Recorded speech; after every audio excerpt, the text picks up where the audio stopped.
What's going on, good people? Man, let me tell y'all something. We here in the D.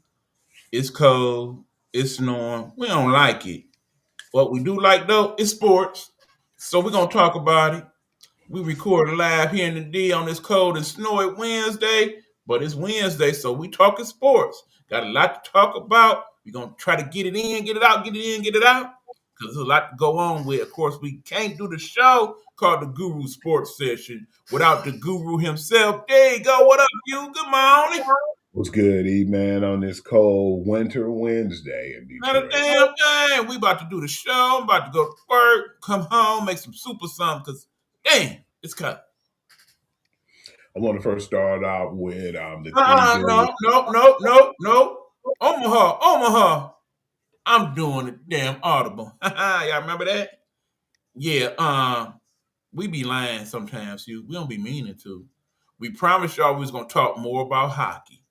Remember that? Remember that lie you told? As you sitting there with the Red Wings cup, you remember that lie you told? No, don't remember it. I had amnesia. Okay, so here's our hockey talk. You ready, Hugh? Yes. Red Wings in second place right now, meaning that if they keep on this current rate, they will make the playoffs for the first time in 8 years. Simple question, Hugh. If they do not make the playoffs, is it time for Yzerman to go? It was time for him to go last year, but it'll really be time for him to go if they squander this opportunity like they did last season. So you saying that even if they do make the playoffs, they don't do nothing in the playoffs, he still should be gone, right? Absolutely. There's your hockey talk for the week. Thank you very much. All right, on to the real show. Let's go, you. January the 20th, 6 o'clock p.m. yesterday, I seen three men inducted to the 2026 Hall of Fame. Funny thing is, a lot of those guys we know, and it made me feel good, man. One of the guys, man, yes, and I'm gonna tell you, we thank God, man. I was watching MLB Network yesterday. Guess who was on the show, man? Mr. Jeff Kent, man. I love that dude and his personality.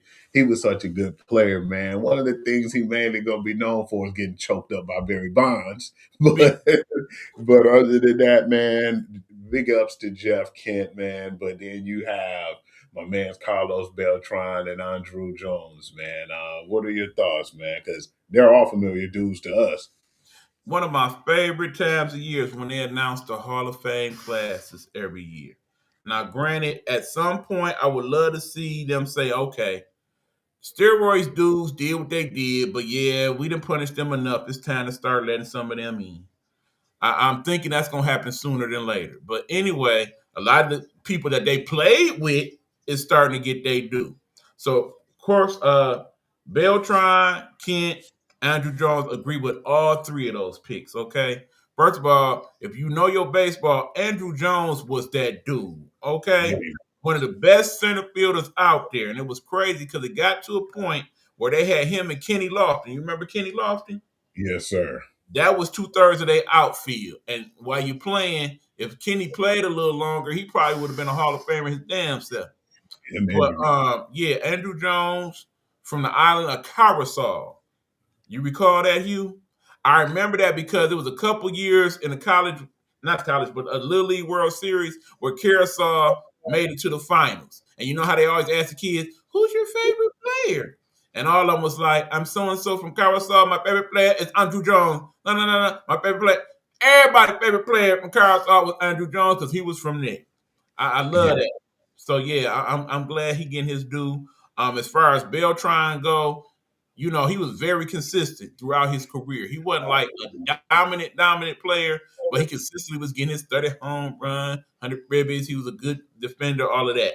And Jeff Kent, arguably, is one of the five best second basemen all time offensively.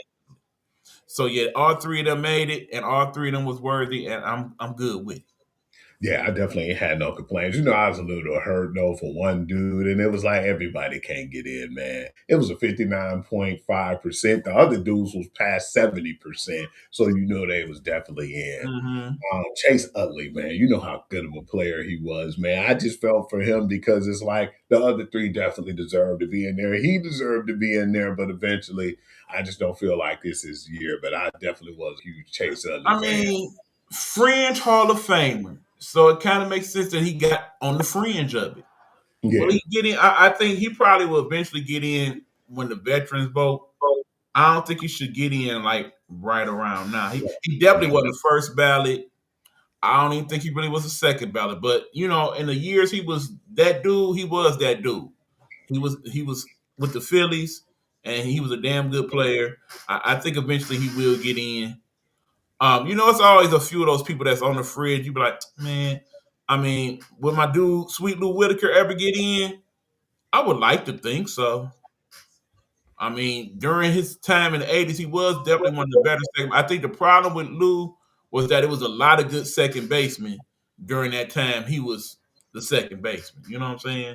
So and the that kind of crazy part about it too is when you look at being a French player too, his teammate was a really good player too, Ryan Howard. But I think he's definitely a fringe because he was so good in the beginning of his chapters of playing, but he just kind of just unsizzled, man. He just went to the deep depths of I like mean, he had them couple inexistence. injury years, and then after that, that batting average just was way down. So yeah, man, I definitely want to get that out there, man, because those are guys who definitely I feel like deserve their flowers, man. And it's not really MLB season quite yet, but then I definitely wanted to bring that to folk because it's that time of year and we had to give them their credit where credit is due because we know too for sure that the MLB is just right around the corner, man, and we'll definitely have a lot more to say about that. And remember, spring training is starting earlier this year because they're doing the World Baseball Classic. So pretty much in a couple weeks, we'll start to see spring training jump off. So I want to talk about the NCAA football national title game. I felt like it was better than what we thought that it was going to be. And like I said, man, definitely felt bad for Carson Beck, man. We were just talking about that briefly. He had a play where he got tricked into that coverage, man, because it looked like my man's was open at first. And I thought, oh, man, they might be able to close this game out. And then, that's when you seen the underneath guy who was playing spy picked him off, man. And by that time, 44 seconds left, I knew that was the end of the game. But it was a really good season for the Canes. But we got to give credit where credit is due because Indiana was that team this year. We didn't expect for them to be this good, but they definitely deserve their flowers. Congratulations to Indiana Hoosiers for having an undefeated season and it was just good too because you seen Fernando Mendoza do what he did. He won the MVP, the most valuable player, and he won the national title, and he's in elite company right now. So yeah, man, that was a good team. And it was like what's crazy about it too, people don't realize that the Big Ten right now, yeah, SEC still relevant. You got to give them their flowers for the good players and the production that they bring. But we have back to back to back champions right now, man. What are your thoughts on that? okay, it's several winners in this whole thing. First of all, winner one, the National Championship Committee. Okay, because in the end, they went to 12 this year. You had one team that was down into the bottom and the one team at the top, and that's who played the championship. That shows that model works now. It's good to have that amount of players because if you get on a good run, because keep in mind, it was a point in the season where Miami was starting to fall off a little bit, and we was like, yeah, maybe they ain't quite worthy. But they finished up strong. They got into the championship rounds. They played well. They made it to the championship game. So there was that. Winner two, obviously, is Miami because, when the U was the U, they was one of the best teams in all of college football ever. Okay? Think about that one championship team where you had damn near everybody the Michael Irvins, the Ray Lewises, a lot of them people came from the U, bro. And they went on to the NFL and they became Hall of Famers and champions and all of that. Then of course it was the 2000 team and some of those guys that made Love out pretty well in the league. So it looked like Miami is on another one of them type of runs. The wide receiver for Miami, I can't think of his name at the moment, but yeah, that kid, he got a very bright future ahead. He almost single-handedly brought them back to win that game by himself with those Yeah, ridiculous numbers. So yeah, Miami, they doing good in recruiting. They top 5 right now. So you have to figure they're gonna be back in the mix next year. Another winner in this, Indiana University. Congratulations to them. You know I dogged them, Hugh. I dogged them early on. I dogged them in the middle. I did not think they was worthy. I had to eat that humble pie, that crow, whatever you want to call it, because I was wrong, extra wrong. But think about where my opinion comes from. Indiana University has the worst record in the history of college football in Division One. Okay, think about that for a minute. They had the worst win-loss record of any Division One school ever going into this season. Hugh, how you supposed to believe after that? For real. And they messed around and won more games than any team since 1894. 16 and 0. Unheard of. With a program full of youngsters where they had no 5 stars, only 8 4 stars. Every team they beat in the championship rounds had at least 40 or 55 star players. What that shows us is if you set it up right, you get the right people in the portal. You pay for the right people in the NIL. You have a coach that's very detailed, like Coach Zanetti, and you'll put it all together. You too can be a national champion. So that shows that the new model of college football can work if done properly. So they win. And of course, we the people won because in the end we got a good final game and it was very entertaining. I feel like if Malachi Tony is coming out, he's going to be one of Oh the no, he best. ain't coming out. Period. Remember, But, dude is only 18, Hugh. He just a fresh. that's what he's saying, man. You know, man, whenever teams look for that guy now to return the ball and to get a receiver, I think he's going to be that guy, man. They still got something special over there. We know Ruben Dale Absolutely. Jr., and we know some guys going to leave. I want to see what's going to happen, too, with Fernando Mendoza leave and some of the other guys leave. Oh, Fernando out. He already said. So yeah, I just want to see how which team continues to stay relevant. Which I still feel like they'll be top tier when it comes to football. But it was Yeah, just a good, I do believe right now Indiana will be in the mix for a minute.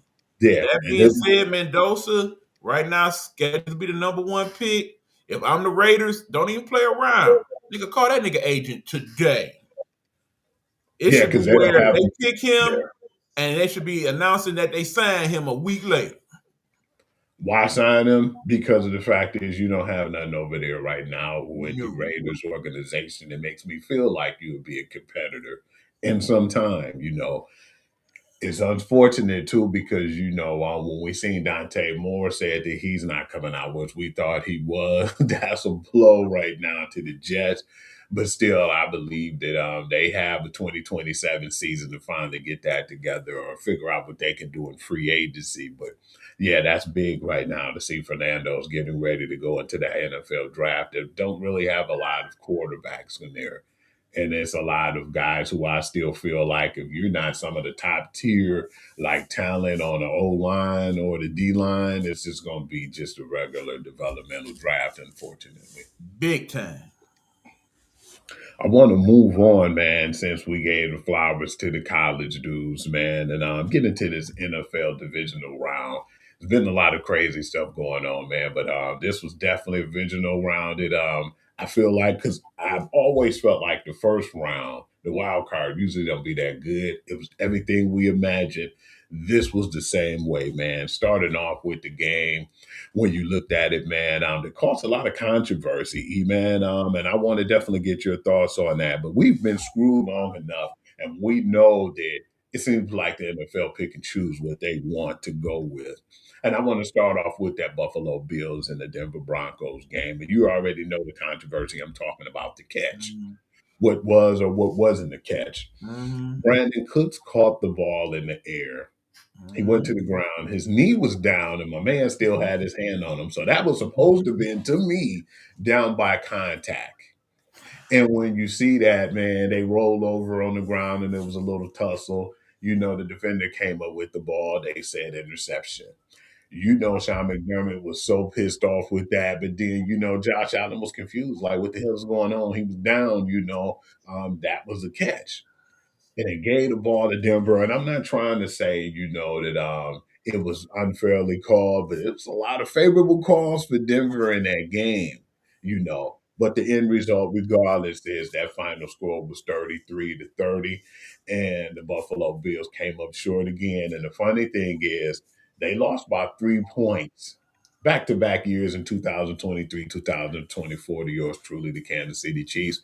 But to lose to the Denver Broncos, too, man, on that play.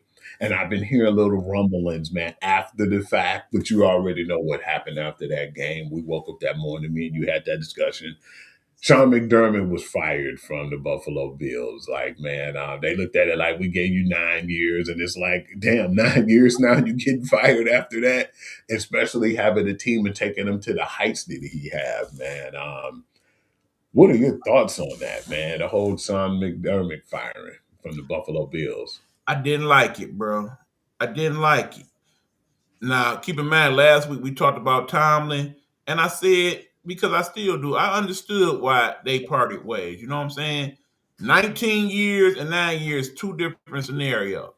Now, granted, the difference is Tomlin had won one. He had been to a couple. Sean Yeah. McDermott had not.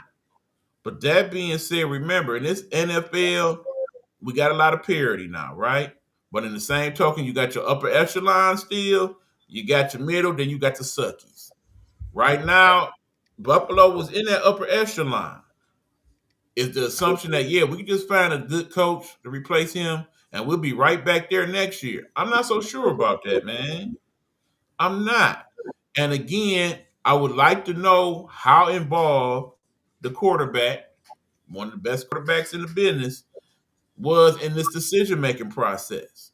Because Josh Allen definitely should have had some say so. If he didn't, and they bring in whoever, and they automatically don't mesh, you making for a big problem out there in Buffalo. And you don't want to have no big problems. You opening a new stadium next year and all that. You want to keep the money flowing. You can't do that if you smirk around and messed around and threw off the whole team chemistry at the wrong time. Plus, I do not like the fact that they fired the coach. They promote the GM. Make that make sense. You promote Bean, but then you get rid of the coach. I didn't understand that. That was weird as heck to me. But at the Very same much. time, too, what I've been hearing was little hecklings around that organization that they said that Sean McDermott was saying things that rubbed, the now GM the wrong way, and he rubbed people in the organization the wrong way about what he feel like they should do and what it takes to win. And he just didn't feel like they had enough personnel and things in place for them to win, be set up to be a Super Bowl contender. And like I said, that definitely rubbed them the wrong way. And on top of that performance, which I would say it was still controversial because when we saw that game, we thought that definitely the Bills was going to finally get over that hump. And that one call just changed everything. So, yeah, that was just weird how everything ended with them. But then when you said that about the whole thing with Josh Allen, it makes sense too, because now did you hear the two candidates right now who's going for the job? You heard about the Joe Brady going for the interview, and now you have Brian J. Ball, who was a good friend of Josh Allen, who got his job because of Josh Allen. Those guys were two candidates to get that job. I think that that's room for disaster, to be honest with you. I could see the Joe Brady situation because in the end, they said a lot of people in the locker room wasn't necessarily happy that my man's got fired. I think if you hire Joe Brady, you kind of spoil a lot of that. With the Dayball situation in the end, that becomes okay. Look, this on you, Josh. We hired this dude because of you. That's the only way I see that working. Then the other name they've been throwing in the mix, and I do not understand why, is of course the former head coach of the New England Patriots, Bill Belichick. We seen what he did in North Carolina this year. What makes you think that he about to come back to NFL now and then it's all gonna be like Patriots 2002? No, no, I don't no. even think he's looking forward to coming back to the pros in the first place, let alone I'm Not only surprised do I don't think on he that should come name. back to the pros, I think he should wrap it up in college as well. I think you done, Bill. On that note, I definitely feel like yeah, especially after his tenure with New England, and then you see what Mike Vrabel was able to do, Right. and Belichick did in 76, man. Come on, man. It's time to go sit down with Come your on, hot ass girlfriend. Go on and chill, bro. what else did he really have to prove right now? That's what I was saying Nothing. to you when he went to North Carolina. What else did this man got to prove? Why is he still No coaching? thing. Remember, I was complaining about him coaching in college, man. But yeah, that was his decision, I guess. But I want to talk about this game right here, and it's going to be brief, man. We already knew the injury was going to be Achilles' heel for this team, the San Francisco 49ers, man. But Seattle just went on business, man. But that was just a slacking, man. And it was funny, too, because the one thing I seen was a 49ers player was throwing shade and he was talking mess in the press conference before the game that week. And the end result was them losing 41-6, and it wasn't even close. I mean, think about it. When you look at all the injuries San Francisco had, they probably shouldn't even been in that game, truthfully. They've been doing it by sticks and stones and break my bones and smoke and mirrors all season. The fact that they made it this far should be a credit to the coach, Mike Shanahan. That being said, early on in that game, you could tell, yeah, y'all beat up and we don't give a damn. We trying to get back there, and we about to put the foot to you, put the belt to that ass. So yeah, first quarter, you knew it was over. After them I, first few series, it was a wrap, and it snowballed after that. After Shaheed ran it back, that's when I said, yeah, that's a problem. And then they got that field goal within those few seconds. I knew, like, yeah, man, no disrespect to San Francisco. And Kyle Shanahan should definitely be considered one of the coaches of the year for what he did and to still win a playoff game with that team and losing George Kittle. I would definitely, he had my vote as a coach of the year, but it just was they was outmatched. It wasn't else to say about it. I mean, 41-6. What were we gonna say about that? What It could wasn't we it say? wasn't even that close for real. It really was. They didn't show up. I want to get to this game right here because I know you want to hear what I'm about to say because I was surprised to hear this. Remember, we talked about this briefly. A lot of people are on Ryan Clark's head right now because they're saying, oh man, you praising and giving all this love to CJ Stroud, but you always bash Josh Allen and say this is who he is, man. He's a wolf in sheep clothing. If he's not producing and doing what he's supposed to do, why is it we defend this man all the time? And he was actually saying, he figured after having this type of season that, Josh Allen, basically was part of the problem why Sean McDermott was fired, but he always praised in CJ Stroud and what CJ Stroud has been doing. So, that brought up a lot of controversy of him and Ryan Clark, and people been giving him a lot of heat. And what are your thoughts on that? I think this is a scenario where people's personal relationships start to come into play. When we talked about it the day before, I really didn't think about this until I thought about it. Keep in mind, we're talking about Ryan Clark, former team Pittsburgh Steelers. You know who's a big Pittsburgh Steeler fan, Hugh? Ryan One Clark. Calvin Brodus. We know him, of course, as Yeah. Snoop Doggy Dogg. Now, if you know the story of CJ Stroud, you do know that at one point, CJ Yeah. Stroud was one of the kids coached by Snoop in his league, the Snoop Dogg League. So they develop a relationship with Snoop. Snoop, in turn, dealing with the Pittsburgh Steelers at the time, developed a relationship with them. Some of the people that came out to help train some of his players out there in California, amongst them, one Ryan Clark. So him and CJ kind of go back a ways. That's where some of this praise that don't necessarily seem like he should be worthy of comes into play because he knows that young man on a personal level. Second of all, the whole thing about him and Mr. Allen, they necessarily don't have a good relationship outside of the game because of certain conversations they done had along the way involving what Clark and talked about on the air. If you notice, most of the talking heads, they seem to have those people that they are enamored with because they have a very good relationship. Like, for example, take Stephen A. Smith and that bad man, that dude.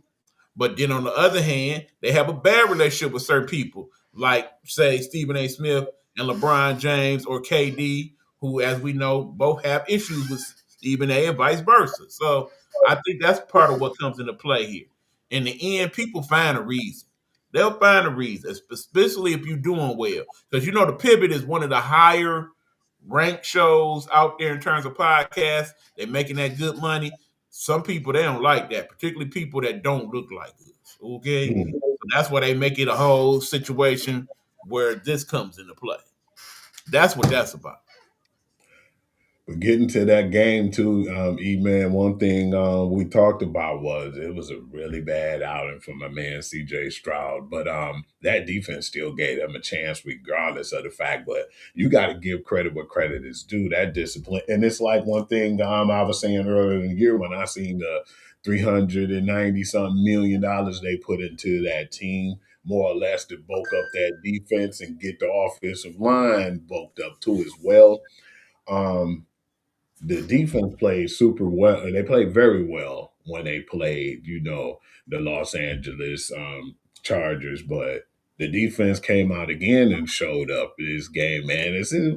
Are we not really giving the Patriots defense no credit, man? Because the secret stuff they was doing, some of them tip drill interceptions was impressive. That's why I looked at it and said I didn't think a lot of those was really CJ Stroud fault. Two of them definitely were, but a lot of them was, the players not catching the ball in New England, basically taking full advantage. But still, an interception's an interception. It's going on CJ Stroud. But I just feel like, man, in this game, they still had a way, but those interceptions definitely cost them, man. But you had to give credit where credit is due too. Drake May made the plays when he necessarily needed to.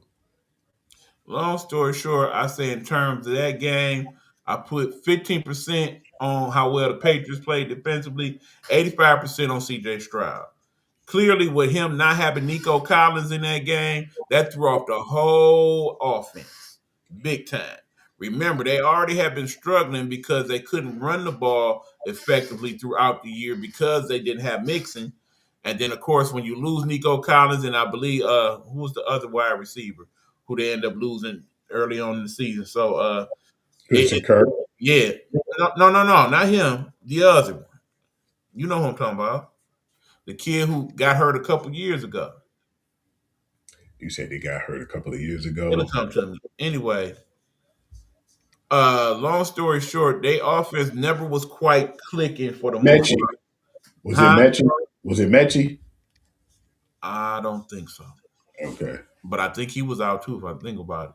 But no, nonetheless, like I said, major parts of that offense was missing.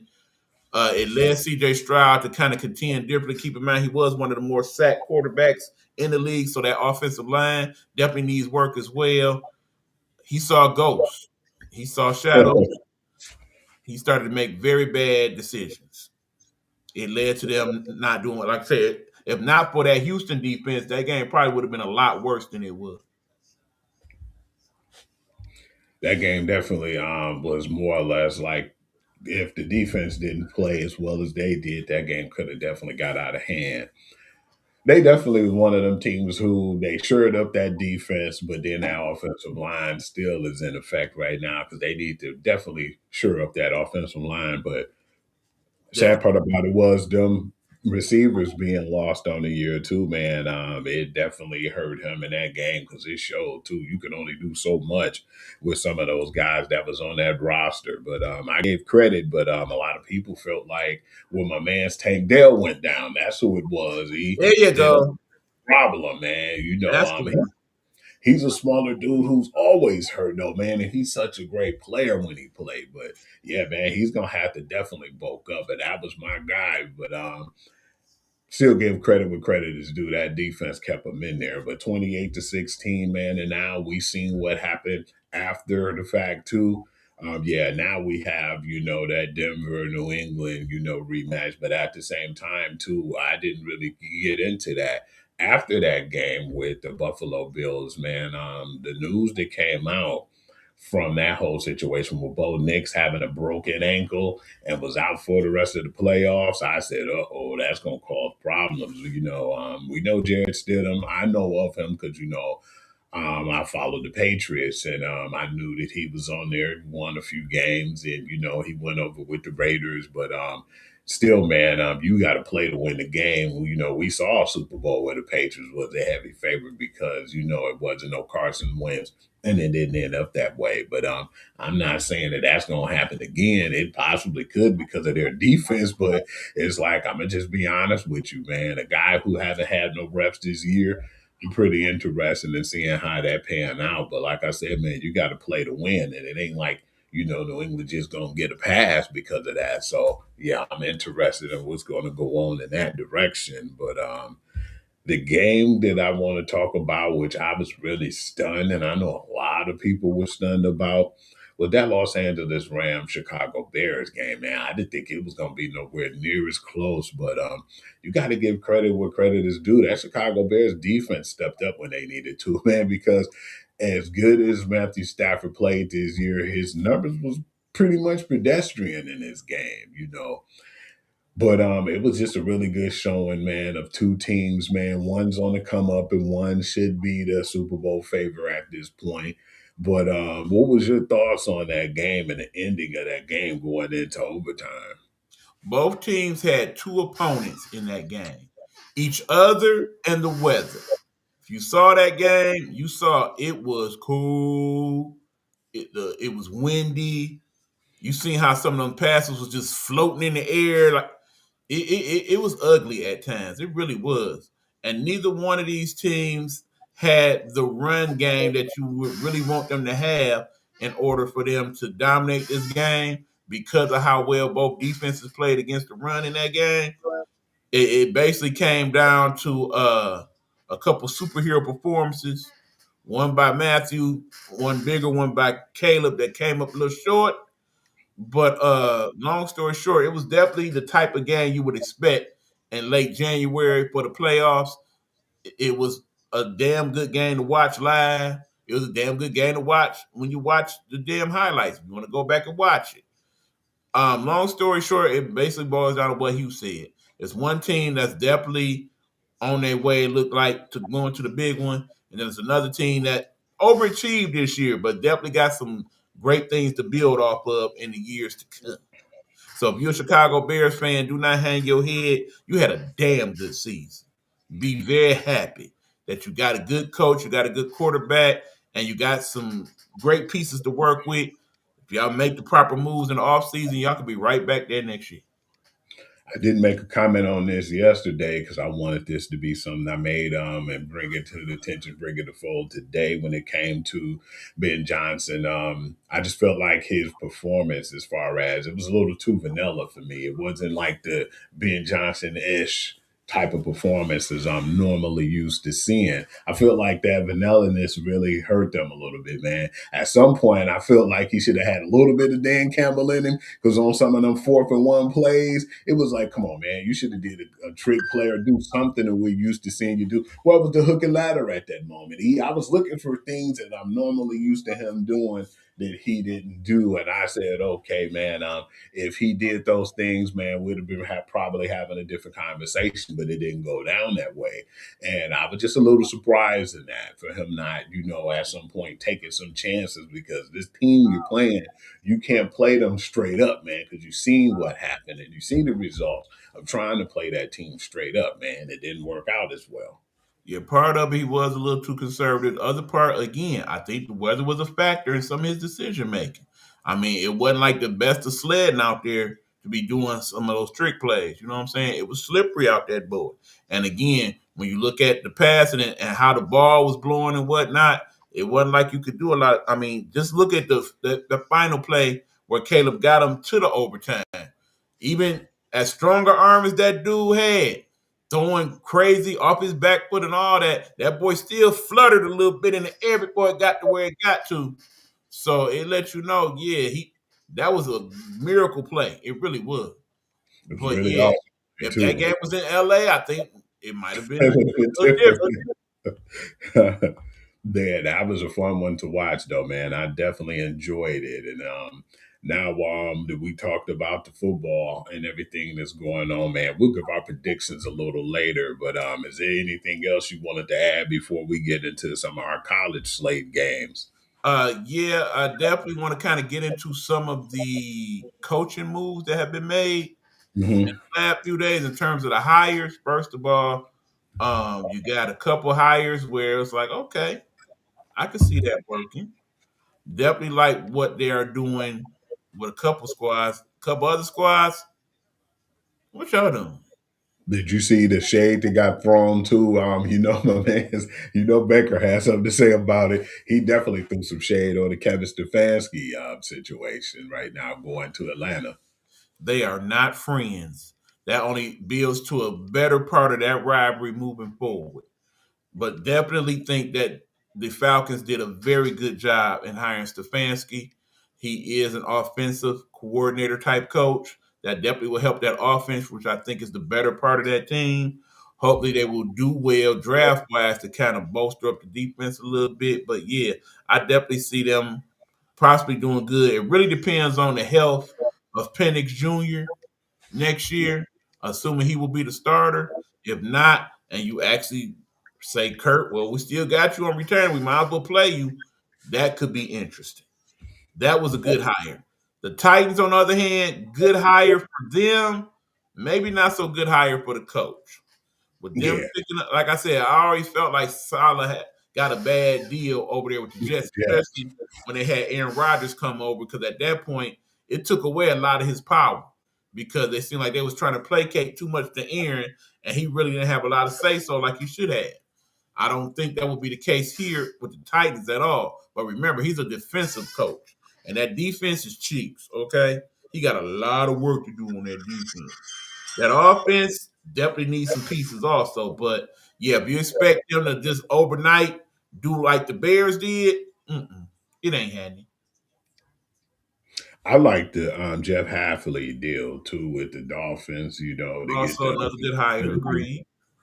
But I was just really surprised that the a lot of the moves, like you said, this fancy didn't really surprise me because it seemed like they did well on defense, but they struggled on offensive play calling. So that was something I think that he'll come in and fix right away.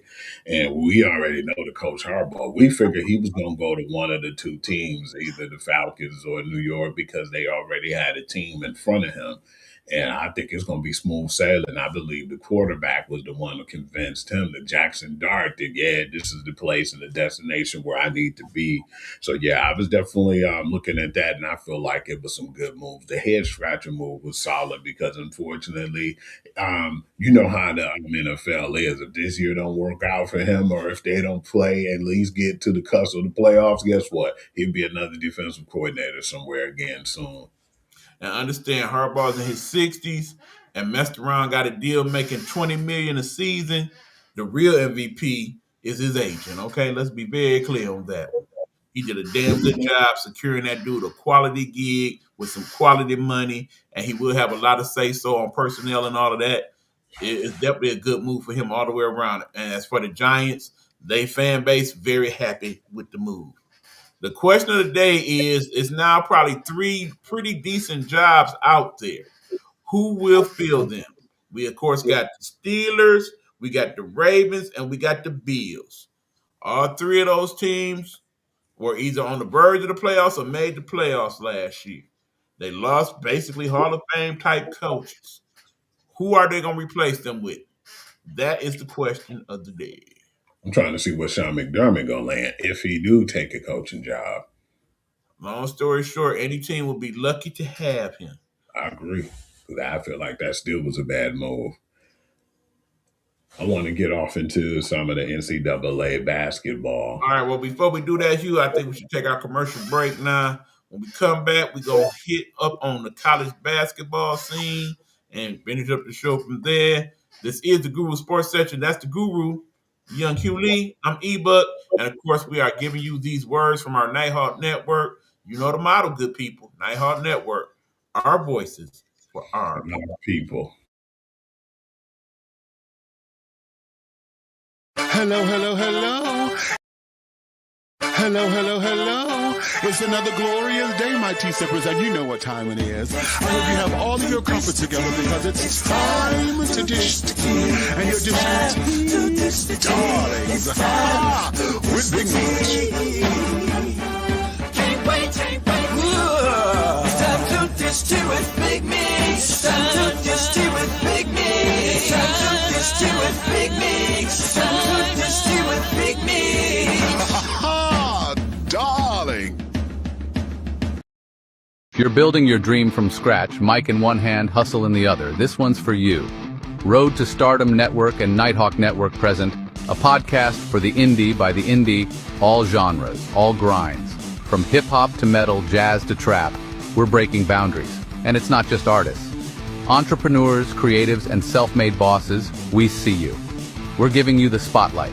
This ain't mainstream, this is your stream. Coming soon. Be ready.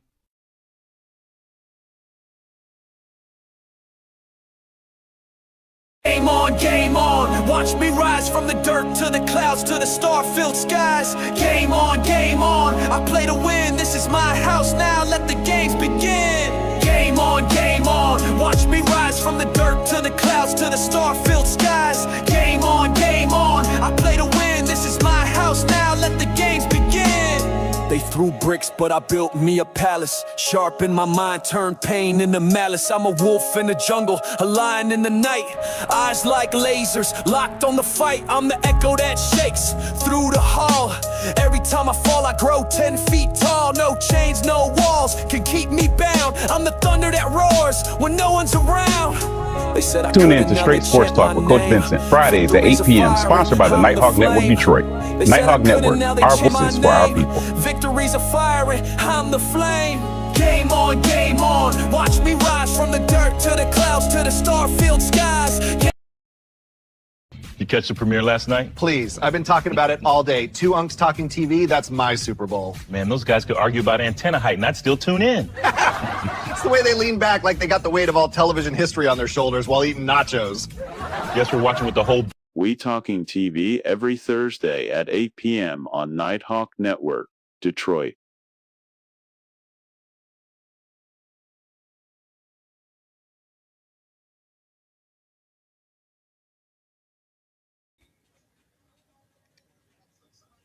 All right, y'all, we are back. This is the Guru Sports Session. Young E-Buck in the building with my man Hugh Lee. We are talking what now, Hugh? College basketball, college sports in general. All right, let's talk some hoops. It's all good. I want to start off with you were saying, E, because that was something you want to bring to the fold and you wanted to give input on what happened just recently with a game where TCU looked like they had the advantage at one point. Then it kind of faltered at the end. Very good comeback from the Ohio State, basketball team, the women's basketball team. And what are your thoughts on that game between them and TCU? Well, TCU, they had a good game until they didn't. Keep in mind, you got to give some credit to that TCU coach. Just a few short years ago, Hugh, I don't know if you remember this, it was a time where the TCU women's basketball program was in major trouble because of different scenarios, COVID and all of that. There was a point in the season where they did not have enough players to field the team. You recall that, Hugh? Yes. And they actually had people on campus to try out for the team and had them walk on just to have enough players to play the rest of that season out, okay? Needless to say, it didn't go too well for them. Then a couple years next, we suddenly had a transfer portal, an NIL, and they take those two weapons and form TCU into a powerhouse to where now they have consistently been in the top 10 the last couple years. They have went into the portal, pulled out people like Van Lift last year. They helped TCU get to, I believe they got to Elite Eight with her. And then, of course, this year we got Olivia Magic Miles over there from the transfer portal. And now TCU, one of the best teams in the country, the tallest overall team in the country. Did you know that, Hugh? They have at least 4 players on that team, 6'4" or taller, and 3 of them start to go with Olivia Miles. So, yeah, definitely like what they got set up over there. They play good defense. They shoot well from three-point land. And, of course, Olivia is a very good ball distributor, so they are top 5 in the country in assists. But they played against that team from Columbus. I guess that would be a better way to say that from now. I understand that my partner be like, "Yeah, I ain't professional. We be calling on that team now." So I'm still not calling them by their name here. I'm not doing it. I refuse to do it. That Michigan in my blood. I can't do it. Okay, so I will refer to them now as that team in Columbus. They did a very good job defensively. They got the twins over there. They got the other kid that is doing very well. I believe she comes out this year, so she should definitely be a top 10 pick in the WNBA draft. And they showed that, yeah, I don't care who you is. When you come to the Big Ten, we used to playing tough teams. You ain't scaring us. And we gonna D you up and we gonna come back and win this game. And that's exactly what they did. Of course, shout out to that kid, Chance Gray, who had a damn good game for them. She's just a sophomore, so the best is yet to come from her. I'm surprised you even said she looked cute, man, as much as you don't like that team from Columbus. But yeah, she put up Game 20 still recognized game. And the Cambridge twins, man, they definitely stepped up for that team. Well, you know what surprised me too, Ian? We never really talk about this, man. Kind of figured my homegirl wasn't too happy over there, man, and that's why she hit the transfer portal and went to Ole Miss, Cotty McMahon. But they're still a good team without her, man. Because I thought when she left, that was going to kind of hurt them a little bit, but not so much. Yeah, it's crazy because keep in mind, y'all, these next few weeks, in terms of college basketball, on the men's side, you definitely want to check out the Big East games and you want to check out the Big Ten games. A lot of good games coming up. For the women's side, it's definitely the SEC and the Big Ten. Damn near half of the top 25 this week are either teams in the SEC or the Big Ten, and rightfully so. Some of the best teams in the country come from them two conferences. Speaking of MLK, they had some good games too, man. Absolutely. Number 7 Michigan against number 5 Vanderbilt, man. That one was one where we was a little pissed off because we feel like Michigan has so many opportunities to win that game, and they just came up short, man. But it was really overall a good game. They were down to the point where at one point I was like, I don't think they'll have a chance. And then we looked up and the game was like they were only down 2 points in the in the fourth quarter with like maybe 7 minutes left. So yeah, it was still a good effort. It was just I feel like it was too many mental mistakes, man. And then I just feel like at one point they just needed someone who facilitated and took care of the ball because Daniels really, dominated. And I was surprised, like you said, when she went on the bench because she was a scrappy player and was the only one who was giving us offense. But we seen Michaela Blake's had foul trouble, and she did as well. But I was like, why would y'all sit her out? Because that was the only person who was really scoring, and it kind of hurt them at the end for doing that. Yeah, shout out to Olivia Olsen on that Michigan squad as well. She played a very hard-nosed game. I mean, the thing is, when Michigan straps down that team and they play that defense that they could play, they play right up there with anybody in the country defensively. Keep in mind, we're not really going to talk a hell of a lot about my UConn Lady Huskies, but they are undefeated. Out of the 2 undefeated teams, they are the only undefeated team where they have 1 loss that's 10 points or fewer. Okay, 1 loss all season. Who was that team, Hugh? Us, Michigan Wolverines. Michigan. They almost pulled off the upset and beat UConn. That's how good that defense is, okay? Yeah. Offensively, they do have their struggles at times. Mm-hmm. But fortunately, that defense usually pulls them out of their damn good second half team. That's why they came back and gave Vanderbilt all they could muster. But in the end, Vanderbilt pulled it out, and now they are still one of the 2 undefeated teams left in women's college basketball. And Kendall Dudley definitely was giving them problems at one point, but it was just that we need a little bit more scrappiness on offense to win. Yeah, I still see them probably being at least a 2 seed in the tournament. I wouldn't be surprised about that neither, E-Man. Yeah, we are going to talk about the game, but it's going to be briefly, man. It got ugly, man, with the UConn game because we just figured, man, we looked at this and we thought that at first that the way Notre Dame first started out, that they were going to have a chance, but we see that they just out to falter, man, from the bottom, man. They went from like one of the best teams and they just really not looking so good. Their big is not really as, what can I say, fundamentally sound as she need to be because she was everywhere. But at the same time, from top to bottom, man, after losing Caval and you not having Olivia Miles, just them two alone was an X factor. And yeah, you lost some women to the WNBA, but this is definitely not the same Notre Dame team, man. And I'm not surprised that they're not in the top 25 at this point. It was just too much of UConn at this point, and they didn't really have to do too much. Sarah Strong, man, was everywhere. She get her hands out. She's real scrappy on defense and hard to deal with on offense. But yeah, that was just a really embarrassing one right there for me, man. They're not even in the same class right now as we speak. I'm gonna put it to y'all this way.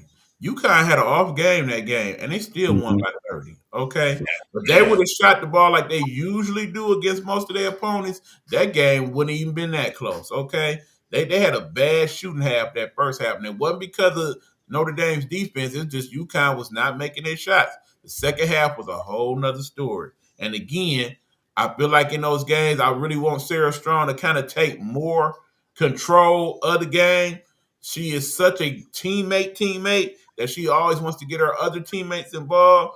But because her game is so dominant, at times it should just be like, just get Sarah the ball and get the hell out the way and let her do her thing, because she don't have no fear out there when it comes to shooting the basketball. You know what I'm saying?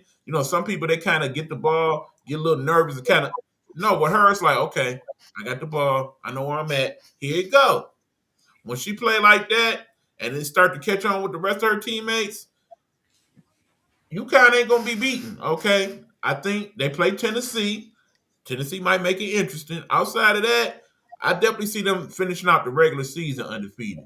We'll see what happens in the tourney, because it is a couple good teams that might get them a little run. But right now, in the Big East, it ain't even close. All right, I want to talk about this because we was talking about this before. Iowa State falls out the top 25 after losing to Colorado. What was it that you told me? And I'm gonna let you explain that, because I feel like there's a good chemistry part of this whole situation and the reason why they're not looking so good right now. And sometimes you just need to be humble at this point. And what was the words that was said? And then now they lost these 5 straight games in a row. This goes back to about a month ago. They had an interview with Audie Crooks on SportsCenter, and they basically asked her the question like, so is there anybody in college basketball right now that can check you? And, she was like, well, if it is, we haven't found them yet. Probably not. Because, this and this and this. And it seemed like at that point, because that interview got a lot of play on social media and everybody else, other teams that had to play them seen that like, oh, really? We can't check you? Okay, then. All right. Wait till you come down here. We got something for you. All right, then. Let's see what's up. Now, keep in mind, the plan initially had been, okay, we're going to put Audie Crooks in, let her get her run. When she get a little tired, have her take a break, come back in. Now, the problem is they playing these teams now. As soon as she get in, it's on and popping, okay? Yeah, that's her double teamer, triple teamer, beat her up, use our fouls. It's been a whole new ball game. Audie Crooks was shooting over 65% before them 5 games. Now she down there in the 50s because that 15 for 18 and 20, all that stuff is now starting to be 7 of 15, 8 of 15 and whatnot. Okay, because they realize now, yeah, we gonna put you in the post. You ain't trying to pass out the post. You thinking at that point, I'm gonna score. So, yeah, we're going to beat you up and either force you to make a bad shot or put you on the line. And on the line, she's shooting 70-some%. That's decent, but it ain't good. So, yeah, we're going to take our chances with that. And when you ain't in the game, we got you because the rest of your team ain't shooting that great. So, yeah, the 80 and 90 and 100 points they were scoring, you notice now they scoring 50 and 60 and 70 because they keying in on her and they don't really have no plan B when she ain't scoring. That became a big issue, which we figured when she said that. I was like, hey, man, you heard what she said, man? I don't know, man. You shouldn't be giving nobody no blueprint material. Everybody started to take that, and they take it personal now. And that's been the reason why they lost them 5 straight and not in the top 25. You can learn from Sarah Strong. On a good day, you can't get Sarah to say a damn thing. She quiet and humble, but deadly at the same time. Yeah, she just needed to keep quiet on that one, man. She got to go back to the drawing board and figure that out. But Right. I'm Or again, going back to what we talked about before, maybe she do have to take that step and lose some of that weight and deal with it that way. definitely for stamina purposes, because when they beat up on her and they use all their files and stuff and they basically chime in on her, that's tiring her out more. And then that's getting it to the point where teams are taking full advantage when she's not playing. They really beat up on her when they're not starting or when she's not playing in the game. Exactly. KSU upset Texas Tech. That's what you were saying, and I was glad that we was talking about that. And that leaves them two undefeated teams, which is Vanderbilt and UConn. Which I think eventually in the SEC, Vanderbilt's gonna fall, and we might just have one undefeated team. What are your thoughts on that? Well, I'd be stunned if Vanderbilt make it out of the end of next month undefeated. Looking at they have the toughest schedule left in women college basketball. When you look at them, 7 of the next 9 games they play are against top 25 teams in the SEC, including South Carolina and Texas. If they beat all those teams, then yeah, we could definitely look for them to be a number 1 seed, and them and UConn probably on the collision course. But if not, then yeah, I think they come back down to the rest of the pack in the SEC, and I exactly think that's going to happen. Because based on what we saw, they're going to have their hands full with South Carolina and Texas. They don't want no parts of either one of them. Because I was pissed when we lost against them, man. But then that meme with Tommy Wagar when he's crying and then he's crying, but then he's happy. That's what I looked at. We both saw that schedule. When we saw it on TV, I was like, oh no, they're not gonna get out this undefeated. They are in trouble at a certain point. Yeah, they should have problems with Tennessee as well. Yeah, so it's gonna be really good to watch, man. But yeah, I've definitely kept notice to that, man. And right, and since we're talking Texas Tech, that's still a team you want to watch because they have a young lady that they got from overseas. She's gonna start playing soon. 7 foot tall, and can dunk it. Yeah, she can dunk it and got skills. And she basically is one of the people where it's like, man, I was surprised when they was able to get her, but then that's something that's going to be so great going into this next segment about the professionals and stuff coming from overseas and playing. And we about to start this up by saying that I want to get into the NCAA men's now, because I know you possibly heard of this, and I kind of briefly brought this up to you.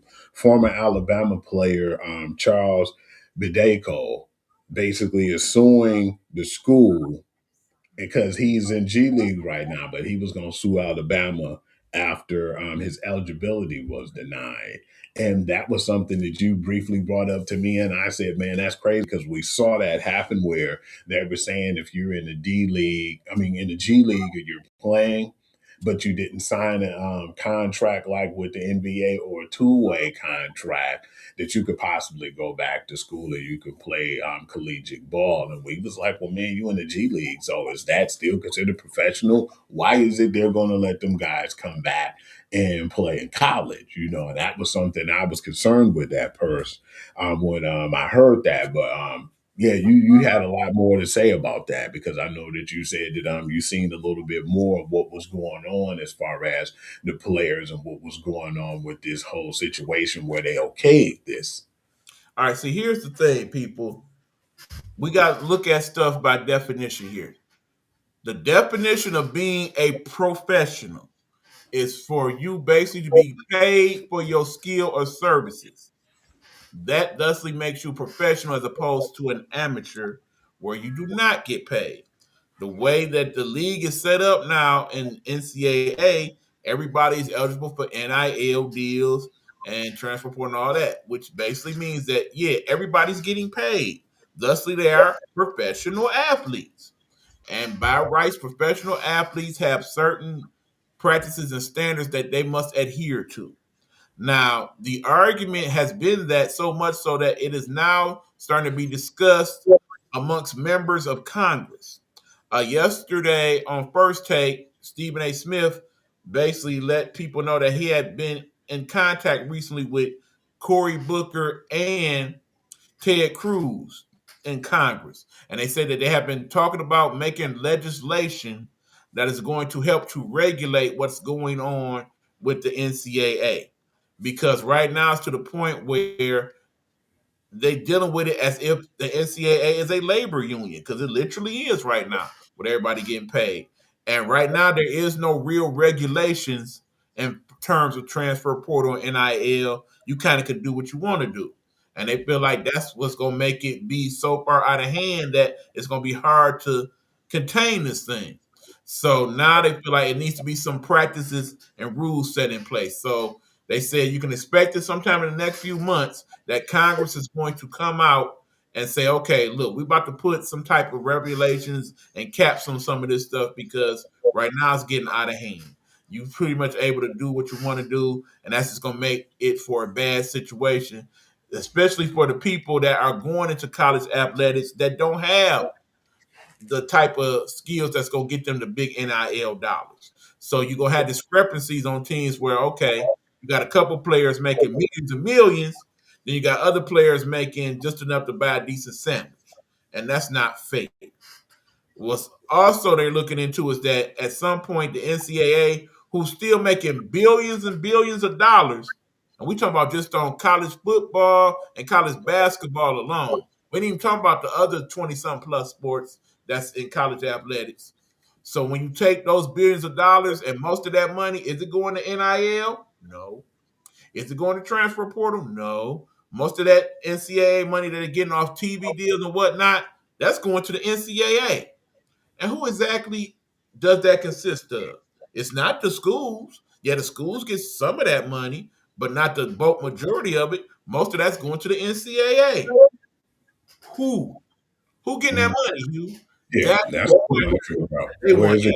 well, because in the end, whoever getting that money, they need to break bread with the players and the schools. Agree. And that has to be something done about that. It's two players that actually was able to come back from the G League, or if they were overseas, to come back to college and play. And that's Terry Derlin, and James Najee. And that's why I believe Charles Badeko trying to sue right now the NCAA, because he was one of those G League players, man. And but he feel like that he should be able to get back in school, which Alabama denied. Right. Then, of course, like I said, they definitely are also looking to regulate the transfer portal because right now, we talked about this earlier in the week. There's a player, I forget his name, but right now he is about to be transferring to his 7th school in 7 years. That's insane. That's crazy, man, for even let somebody to be able to do that, because I didn't even think that was even legal to do that, man. I thought that was insane, because when you let that person do 7 schools, man, that's where we have said that something had to be done. Which I'm glad now that you're saying they're trying to get someone in to basically put some type of significant rule changes or put some type of ground to it, because you just can't do that and be able to do that. His name was TJ Finley. That was his name.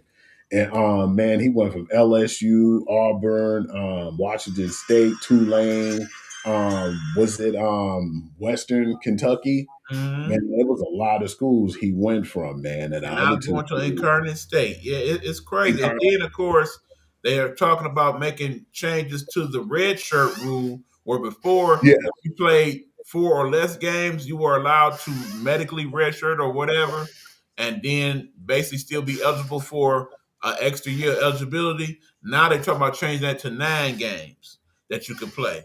So think about it, Hugh. Let's just say this person kind of was dinged up. They don't play those first few games. You know, those few games, the non-conference games, usually against little punk schools anyway. Then you had this person play the 9 games, play in the college playoff, and then say, well, no, we redshirting him. So now you'd have played your freshman year, say, you redshirted. All right. You come back the next year, you still a freshman. That's some bug. I think that's crazy too, man, because I think with that 9 games, you advertise to be able to go to a transfer portal and be able to go to another team. And for them to still redshirt you, that should definitely be illegal. But then, that's what they're trying to fight for right now. It ain't done yet, but I still feel like, man, if they even try to do that, man, you're going to probably have more problems than you do solutions. Right. Now, like I said, it does benefit college sports in general when you can say, okay, You don't necessarily have to try to go pro. You can get a couple more extra years in here by doing these things this way. I mean, think about it, Hugh. We about to have the NFL do the draft and stuff in a few months. Okay. We got 32 teams in the NFL, right? Let's see, how many players on the NFL squad? Let's say 70. 70 for the sake of argument. That means you got 70 times 10 is 700. 700 times 30 is 2100. Add the 2, that's 140. So let's say 20. Let's round it out. Nice 2,300 players in the NFL. Okay, we know it's over 25,000 players in Division I NCAA football alone. Okay, that's just Division I. They ain't counting Division II and Division III. All those players eligible for the draft. Okay, now what we say? We said it was what 2,300 players. Okay, they not about to swap out 2,300 players for 2,300 more players, right? No. In other words, I would safely say Josh Allen, C.J. Stroud, name whatever player. Okay, half the players on half these squads are gonna make it back on the squad next year. Okay, so take that out. That's 1,200 players. 600 of them gonna end up making it on somebody else's squad. So we down to 600 players. All right, we got damn 5,000 players coming out of school to go in the draft. All the players ain't gonna make it on nobody's squad. Okay. So yeah, thank God now we got NIL where some of these players still gonna have a little money to work with after the fact. But now you're looking at it like, okay, you see how I broke it down, right? I'm sure these agents are saying the same thing to some of these players. Now, we looked at your draft stock. They talk about picking you in the 5th round. You're gonna make such and such money. That ain't no real money. Now, I got this deal where you can go to Central Michigan and be they starting left tackle, and we got an NIL deal for you with Steakhouse and blah, blah, blah, blah, blah. You can make 10 times that money. Even though Central Michigan ain't doing jack. They probably barely going to make it to a bowl game, but you're going to make more money than going to the league and maybe making a team. That's where we at right now in this thing. Pretty much. And I would definitely take the money, that I know is going to be secure with a team that I know that I can dominate than trying to go against these professional athletes in the NFL and might not even be able to make it on somebody's practice squad. So that's why you go to a Central Michigan where you in the MAC and you ain't going to be on TV much or whatnot, but if you play halfway decent and dominate, now you done moved up to a 2nd round pick. And even though you ain't but 21 still, you had an option at that point, like, okay, well, I still got 1 more year eligibility left. They still talking about paying me more NIL money because I'm that guy on this squad now. I'll stay another year. As before, it used to be like as soon as you got in your junior season and you was even halfway decent, I got to get up out of here. I'm trying to make that NFL money. But now that NFL money ain't hitting like some of this NCAA money. You have to be a really good player and, to the point to where they like, man, rather than us, take a risk of you going off in the free agency, man, let us sign you so we don't have to worry about that no time soon. Right. I mean, because think about it, Hugh, looking back at the national championship game, Indiana won, right? Right. You know how they got a lot of those people on the Indiana squad? Who was their biggest booster in Indiana? Who was that? Oh, this little dude named Mark Cuban. Oh, really? Yeah. Man. So if you got that type of money floating around and you get cool with Mark might be like, yeah, we like you around here. You sure you want to go to the NFL? I got that Shark Tank money. We can absolutely. Now that I think about it, Mark, you said you got a car for me too? Oh, and a place off campus? Yeah, I think I might go ahead and stick around. Even though we're getting those interviews like we got early in the week. Remember the interview they did for Miami with Carson Beck? That's like, so how class has been? And he was like, I graduated 2 years ago. I don't go to no class. I'm just here to play football and get paid. Pretty much. And that's just basically what it is now in college, man. Damn, it's becoming very much a business. All right, E-Man, just quick, man. Yes, yay or nay. Arizona, man, honestly the number 1 team for the first time in, NCAA basketball history. Do you think that that'll remain? I think they stay number one a couple more weeks. In the end, do they win a national championship? Nope. Okay. No. I want to get into the NFL. Right? I mean, I said the NFL, NBA. Right now, I'm so used to doing that last, but I want to get into the NBA, man. And this was heartbreaking news to me. You already know what I'm about to say, man. Jimmy Butler, man, suffered that ACL injury and he out for the remainder of the season, man. Do you think that they make a move in the trade deadline to try to get somebody over there to facilitate or to help where Jimmy's missing at right now? Or do you I think think they you do that, and I think the piece you use is the man who's probably taking his place until then, which is Kuminga. Because agree? Kuminga, in terms of team chemistry, just don't seem to really fit into what they're trying to do over there. But he is a good player. I think you use him and get a player to take Jimmy's spot. In the end, it's hard to replace a dude like Jimmy Buckets. And the crazy part is, you know how we get to talk about playoff Jimmy and whatnot? He wasn't even playing like playoff Jimmy. He was playing like playoff Jimmy all year. You know what I'm saying? They got him to really buy in. He was a fringe all-star. Even though he didn't want to be in the all-star game. That was a whole nother. Well, he ain't got to worry about that now. He could definitely take that trip down the bar or wherever he was trying to go on vacation because he out for the season. But right now, truthfully, I'm not trying to give up too much of my assets if I'm the Warriors because right now you're an older team, and in a couple years, y'all going to have some decisions to make. Because Steph maybe got 2 good years in him. I don't think you re-sign Draymond after his contract is up. And let's see, you got the old man over there on the bench. Yeah, I don't think Golden State was going to do too much anyway in the playoffs. It's time for them to blow that mug up pretty soon. Yeah, After this year, that's more or less where they at. Yeah. You already know what I'm about to talk about now, man. Martin Luther King Day, man. Big ups to them just for having a hell of a sports day, man, for us to enjoy. And to have the games like the college games, and then you turn around and had the women game, and then you had the men game like the NBA on regular TV that day, man. It was actually a treat. I thought that it would be, but it was 2 blowout games, man. But the one I want to talk about was, did you hear Jalen Brunson called out the New York Knicks after that loss, man? Because they got really embarrassed. It was so bad at one point that I was like, because we were thinking, oh man, this would be a good game because we wanted to see what Cooper Flag was and see what that team was in general in the Dallas Mavericks. But we wanted to see the bounce back with Jalen Brunson because he's been back for a minute now. We was thinking, okay, this is going to be one where it's going to be pretty lively in Madison Square Garden. And earlier in the game, before you can even hiccup, they were up 12, the Dallas Mavericks, and then it ended up being a 17-point blowout victory. So, yeah, man, Jalen Brunson had that team eating, man. Do you think that's going to really help with the Knicks, man? Because, yeah, they have been banged up and injured most of this time, but what do you think that's going to do, man, for them? Do you think that's going to help them out, or do you think that it's going to basically be the same during the season?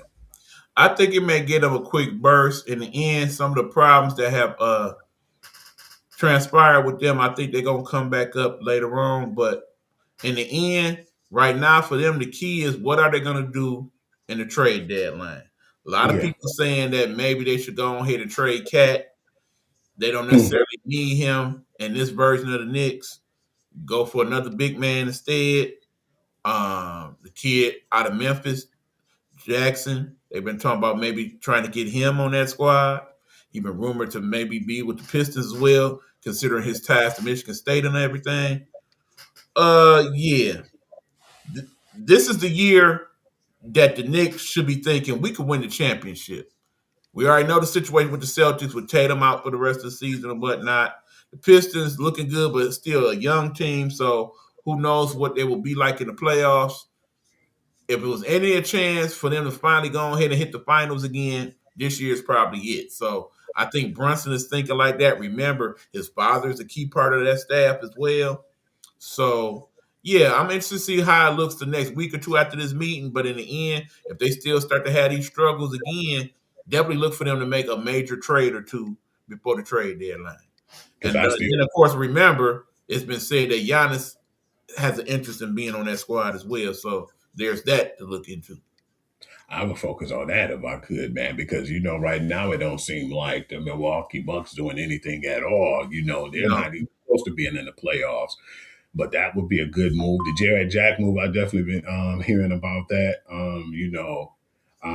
He's just been all over the place with Jared Jackson. They was talking about how good he is and basically saying that he should be one of those guys that teams should look at because they're going to blow up that Memphis Grizzly team, man. You already know Ja be gone, and get something while you could for Jared Jack. And I feel like, man, it's actually pretty good right now to even be at this point of the season because I'm glad because I was going to mention that the NBA trade deadline, but since you already brought it up, I want to see what happened and who really makes some big swings in this year's trade deadline. But another thing is, we're going to have to talk about this. We don't feel like it's a lot, or we didn't think it was much about the conversation at hand, but we still have to have the conversation with the Rich Paul podcast interview, because that's brought up a lot.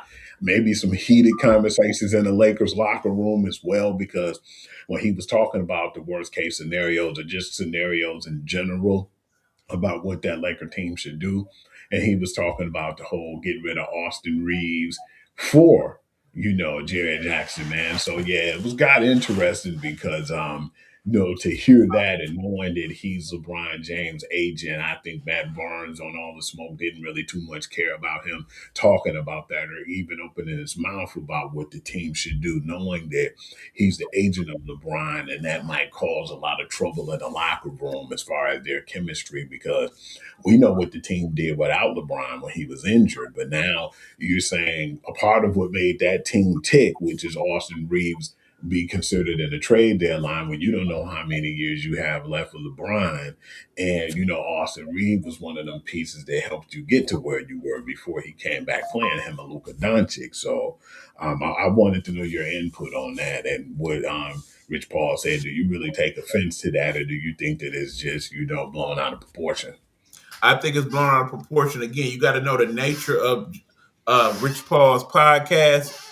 It's designed to talk about different scenarios when it comes up to different parts of sports and whatnot. And basically, the full conversation was about a scenario with the Lakers. The problem is that, of course, Rich Paul is the agent for people like LeBron James and, of course, Anthony Davis and people like that. So because he has that cachet in the league, you kind of take what he says with just more than a grain of salt. Like he already put in some work on it and whatnot. So that's part of what got everybody bent out of shape. In the end, yeah, it's starting to get to a point now where people feel some type of way about anything LeBron or people related to LeBron has to do. I mean, we sitting here looking at a Lakers squad that probably be better served by not having LeBron James Jr. sitting on the bench, taking up actual minutes, and somebody with a better. I mean, hell, we talked about that kid Amani Bates the other day. Amani Bates is definitely better than LeBron James Jr., but yet he is not on anybody's NBA roster right now, and probably should be in a spot that people like LeBron James Jr. and Antetokounmpo's brother are taking up on NBA squads. You know that Bronny, did I tell you he even got some all-star ballot votes? Yes, he did. Crazy work, okay? Just insane. If he actually would have made the squad, I would definitely say you know to do the right thing and either have your father take that spot, because hell, some people voted for him over his father, which is even crazier. But no. And yeah, Right. and that also is something we should bring up briefly. LeBron James, for the first time in 20 seasons, did not make it to be an NBA starter in the All-Star game. What's your thoughts on that, Hugh? I think it's actually right, man. If he played and he was playing most of this year, I would give him that, benefit of the doubt. But yeah, he's been pretty injured prone right now. But by him getting back, it still basically was like the team played well and they were playing at a high level and he's contribute. But he's been more of a guy to where he's not the guy where he has to be like how he used to be. He's just playing his part right now and just fitting in with the chemistry of what Luka and what they're actually distributing out there. But the injury kind of hurt him as far as that All-Star ballot. And I believe if he was healthy, he'd be definitely easily considered one. But no, with the injury and him not really playing. Right. In the end, he gonna end up making a squad anyway. We know He's that. gonna be a reserve for sure, Right. not a starter, but Right. And that being said, I think the main reason why you make him a reserve is because this may very well be his last year. You kind of want to honor one of the you best want players of all time in that way, much like they did with Kareem back in the day. I wish that he definitely let us know if he was going to leave this year or not, man. Because, like you said, so they could I use. honestly don't think he knows yet, Hugh. I don't Okay, think he honestly made that decision yet. okay, understandable. All right, E-Man. The funny thing about now is, man, at one point we were able to say, well, man, you can get your pen and paper. I don't think you really need that much time to get your pen and paper on these I do results. not. We have the final four teams. You got the AFC and the NFC conference championships, and I'm ready to make those predictions when you are. I'm ready. Okay. You have the Patriots going to Denver. Patriots. I have them by the 5.5 points too. Definitely, that's easily for me.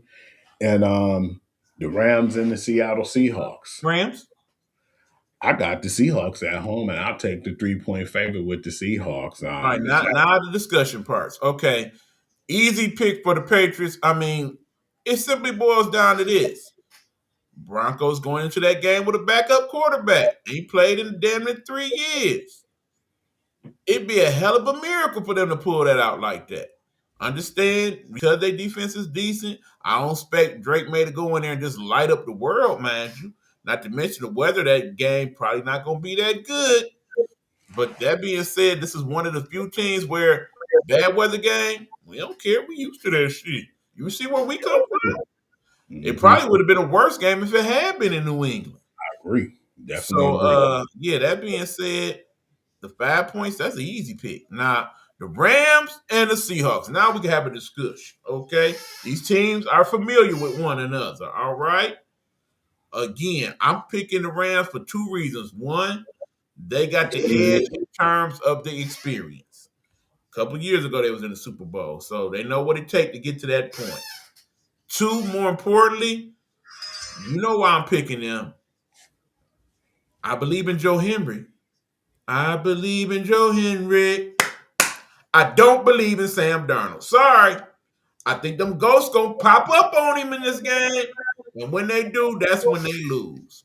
That's why I don't think Seattle gonna pull it out, man, even though it is at the crib. I think Sam Darnold gonna see them ghosts. And one of them gonna look a lot like Jared Verse. I definitely like that you said that because I hope history repeat itself. When you said that, they ended up pulling out that game. But at the same time, though, I won't lose any sleep whoever wins in the NFC because I feel like, especially if the Rams pull it out, I believe that they could be Super Bowl champions again. But if the Seahawks, it'll be a little bit more questionable on that end. But yeah, I'm gonna pick them for the sake of because I believe everybody do have the Rams, and I still feel like the Seahawks is definitely their best opponent yet. So yeah, that's what my take is on that one. That being said, y'all, no matter what grouping of those 4 teams win, I don't know if this is gonna be that good a Super Bowl here. Man, I definitely felt like last year's Super Bowl wasn't as much as I expected, but now I don't think this is going to ring an exciting Super Bowl neither. Because if And the Rams remember, go, this the week, Super Bowl, well, we got to wait 2 weeks for the game. That's going to make it worse. absolutely, man, because it's a lot of stuff that's going on within those 2 weeks too. Auto show and all that other good stuff here, man. So yeah, I wouldn't lose no sleep over it, but I want to see who's going to be in it first before I make that assumption. But even whoever it is, man, like you said, I don't think it's going to bring as much excitement to me. I mean, that and then the halftime show, I'm sorry. I'm all right that they picked Bad Bunny, but I ain't like super pressed to see that performance. Yeah, you already know what type of music I listen to. I don't really know that guy outside of what they said in his name. I mean, I think he'll probably put on a decent show in terms of pageantry and all of that. But in terms of the music and whatnot, I don't know if we're going to really be feeling that like that. And you already know the mega universe, they not liking Heeb in there at all. And you know what's funny too, man? I ain't watched no Super Bowl, man, on halftime show in years, man. So I don't think that's going to change. I guess you'll be watching the Puppy Bowl at that point, huh? Nah, probably Bob's Burgers or something like that. Him and that damn Bob's Burgers. Speaking of Bob's Burgers, glad you brought that up.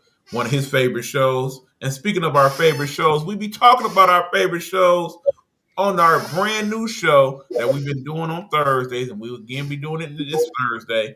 We call it Two Unks Talking TV, but also known as the cult classic Two Bros on the Couch, okay? Where we sit down and talk about our favorite shows, our favorite moments, favorite actors in the show, favorite episodes, and we let y'all join in the conversation. We had a pretty good show last week in terms of that. We talked about Family Matters this week. We talking about that 70s show, one of Hugh's favorites for sure. I liked it a lot as well. So definitely looking forward to having it. That's Two Unks Talking TV, 8 p.m. You got any words about that, Hugh? Shout outs to Stacy, my man's Corey and Daryl for making that a memorable, fun moment too, man. Definitely like y'all interactions and just some good flashback memories of one of our favorite shows that we all liked, man, with Family Matters. But yeah, man, just excited about this week, man. We don't even really have to do no research on that 70s show. We was like gamers. I got all 8 seasons on DVD, man. So yeah, that's something I can easily talk about. Right. Then, on Lav TV, if you got that on your digital channels, you pretty much watch that 70 show pretty much every weeknight. They've been showing it for years. So I've probably seen several of them episodes over and over and over again. So yeah, definitely a lot to talk about there. Absolutely, man. That's going to definitely be a fun one. Absolutely. Anything so else? That being said, you need to go ahead and do your thing. I'm through. All right. Definitely appreciate that, man. First and foremost, want to give a shout out to everybody who show love on the social media. The Go Knicks News, man.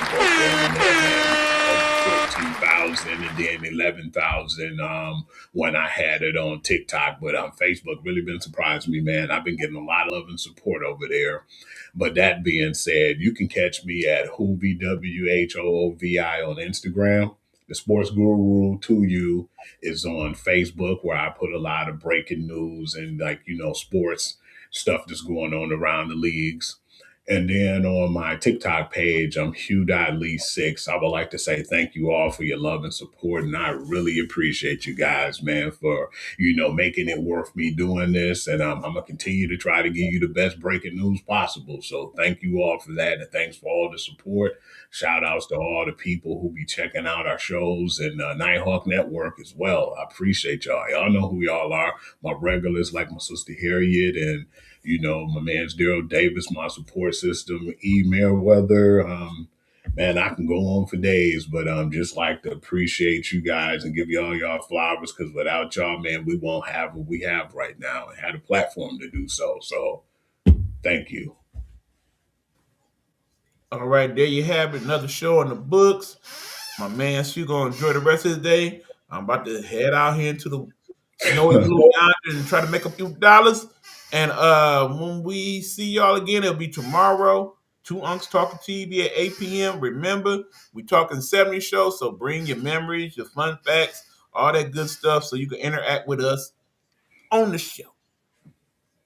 We'll be in that circle tomorrow, too. For sure. All right, until then, y'all, till next week, stay blessed. Don't stress. When all else fails, put your hands together and pray to the good Lord to deal with the rest. Until next time, baby, throw the deuces up. I'm about to jinx you, E. Not only am I about to do the deuces, I'm about to do the Matthew Stafford one. Come on, Seahawks. Peace, y'all.